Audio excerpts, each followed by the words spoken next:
বিশ্ব হিন্দু পরিষদের পক্ষ থেকে আজ কার্য বিবরণী বৈঠক অনুষ্ঠিত হল বরুণহাটে। উত্তর চব্বিশ পরগনার হাসনাবাদের বরুণহাটে অনুষ্ঠিত হল বিশ্ব হিন্দু পরিষদ ও বজরং দলের কার্য বিবরণী বৈঠক। বিশ্ব হিন্দু পরিষদ ধর্মমূলক কাজ করে থাকে এবং হিন্দুদের সুরক্ষার জন্য এগিয়ে আসে সর্বদা। তাই নিয়েই আজকে এই বৈঠক। বসিরহাট থেকে প্রদীপ সরকারের রিপোর্ট, বিগ নিউজ বাংলা।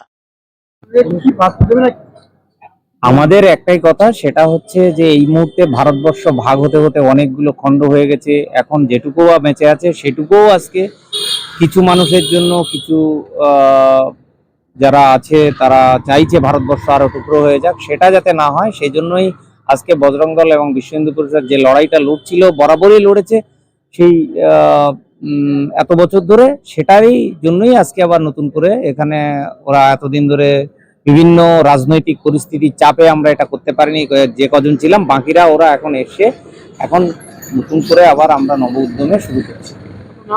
আমার নাম অচিন্ত নস্কর, যোগীগঞ্জ প্রখণ্ডের আমি সভাপতি। হচ্ছে আমাদের বিশ্ব হিন্দু পরিষদ তথা বজরং দলের বরুণহাট প্রখণ্ড, যার মধ্যে 6টা খণ্ড আছে, সেই ব্যাপারেই আনুষ্ঠানিকভাবে একটা কার্য বিবরণী সভা হচ্ছে। মোটামুটি 5:30 6টা পর্যন্ত চলবে।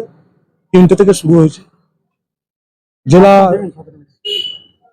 আমরা অ্যাকচুয়ালি বিশ্ব হিন্দু পরিষদ ধর্মমূলক কাজ করে থাকে।